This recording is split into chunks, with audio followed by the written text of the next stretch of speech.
Bismillahirrahmanirrahim. Assalamualaikum warahmatullahi wabarakatuh.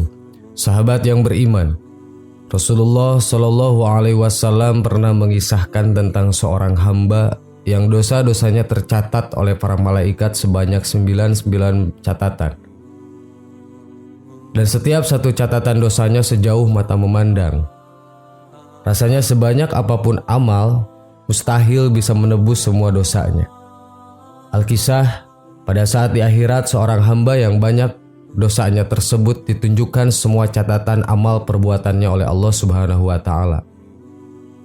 Kemudian Allah Subhanahu wa Ta'ala berfirman, "Apakah engkau mengingkari catatan ini? Apakah para malaikatku telah menzolimimu?" Hamba tersebut menjawab, "Sungguh tidak ya Tuhanku." Lalu Allah meminta agar hamba tersebut mendatangkan atau menunjukkan sesuatu yang dapat membuka pintu ampunan dari Allah. Dan sayangnya, hamba tersebut tidak mendapatkannya sama sekali.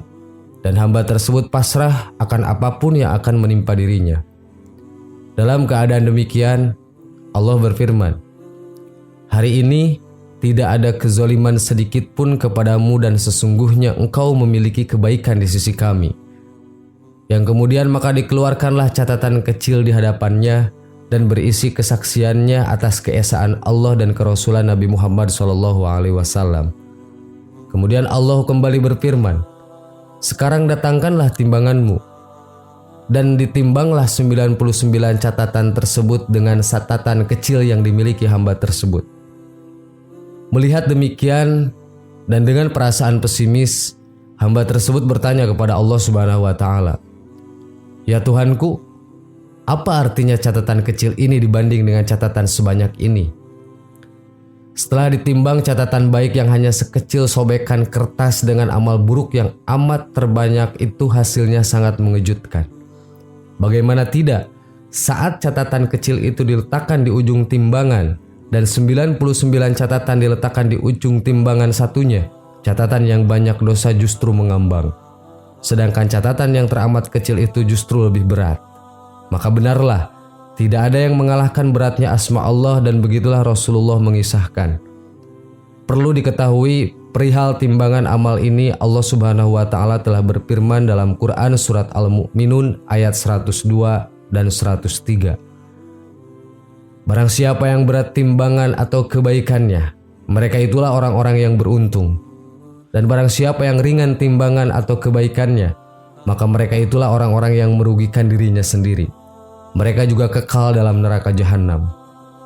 Lalu, kenapa seorang hamba yang memiliki 99 catatan dosa bisa terselamatkan hanya dengan catatan sekecil itu? Hal ini disampaikan oleh Rasulullah SAW yang bersabda mengenai kalimat tauhid. Sesungguhnya jika 7 lapis langit dan bumi diletakkan pada satu sisi timbangan dan kalimat la ilaha illallah diletakkan pada sisi timbangan yang lain, maka kalimat la ilaha illallah akan mengalahkannya. Hadis riwayat Ahmad. Sahabat yang beriman, hikmah yang bisa kita pelajari adalah betapa utamanya kalimat tauhid sehingga mampu menebus dan menghapus dosa-dosa hamba yang mengucapkannya. Kemudian yang selanjutnya adalah harus diyakini bahwa setiap amal baik dan buruk ada malaikat yang senantiasa mencatatnya. Karenanya, berpikirlah jika ingin mengerjakan amal keburukan. Semoga bermanfaat. Wallahu a'lam. Wassalamualaikum warahmatullahi wabarakatuh.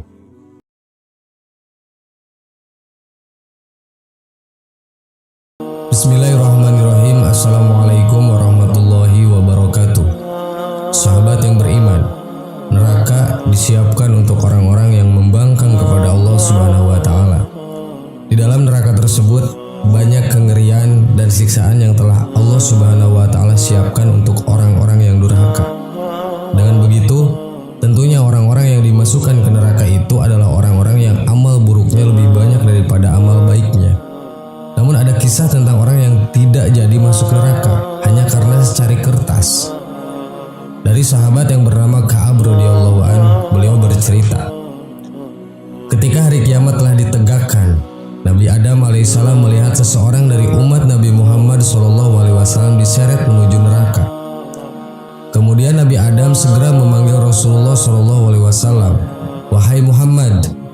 Rasulullah pun menjawab, "Selamat datang wahai Bapa semua manusia." Kemudian Nabi Adam berkata, "Ada seseorang dari umatmu yang diseret menuju neraka." Mendengar apa yang telah diberitahukan oleh Nabi Adam, Rasul pun segera bergegas untuk memberi pertolongan kepada umat beliau tersebut. Lalu Nabi Adam pun menunjukkan tempat di mana orang tersebut sedang diseret ke dalam neraka. Sedangkan Rasul mengikutinya dari belakang. Setelah menemukannya, kemudian Rasulullah berkata kepada malaikat yang sedang menyeret umatnya, "Wahai malaikat, hentikan." Lalu para malaikat tersebut pun berkata, "Wahai Muhammad, apakah engkau tidak membaca ayat Allah di dalam hak kami?" Mereka, para malaikat, tidak mendurhakai apa yang Allah perintahkan kepada mereka dan melaksanakan apa yang diperintahkan. Quran Surat At-Tahrim ayat 6. Namun setelah itu terdengarlah suara seruan, "Patuhilah Muhammad." Lalu Rasulullah SAW meminta malaikat untuk mengembalikan orang tersebut untuk ditimbang. Lantas para malaikat tersebut segera menimbang kembali amal perbuatan orang itu.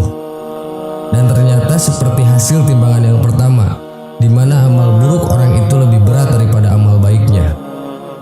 Kemudian Rasulullah SAW pun mengambil secari kertas dari saku beliau dan meletakkan secari kertas tersebut di atas timbangan amal baik orang itu. Seketika itu pula amal buruk yang tadinya lebih berat dari amal baiknya kini berbalik menjadi lebih ringan, di mana kini amal kebaikan orang itu lebih berat daripada amal buruknya hingga ia merasa sangat bahagia. Orang itu berkata, "Demi ayah dan ibuku, siapakah engkau?" Maka Rasulullah menjawab, "Aku adalah Muhammad." Kemudian orang itu pun menangis dan mencium telapak kaki Rasulullah SAW dan berkata, "Wahai Rasulullah, apakah secari kertas yang tadi itu?" Lalu Rasulullah SAW menjawab, "Itu adalah bacaan salawatmu yang pernah kamu bersalawat kepadaku semasa di dunia dan aku menjaganya untukmu." Subhanallah. Sahabat yang beriman, semoga cerita dari sahabat Ka'ab ini memotivasi kita untuk tetap bersalawat kepada Rasulullah agar mendapatkan syafaatul udbannya beliau nanti di yaumil mahsyar. Amin. Wallahu a'lam. Wassalamualaikum warahmatullahi wabarakatuh.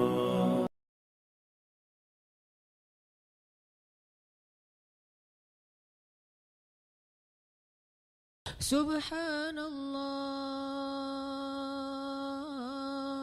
walhamdulillah wa la ilaha illallah wallahu akbar. Subhanallah.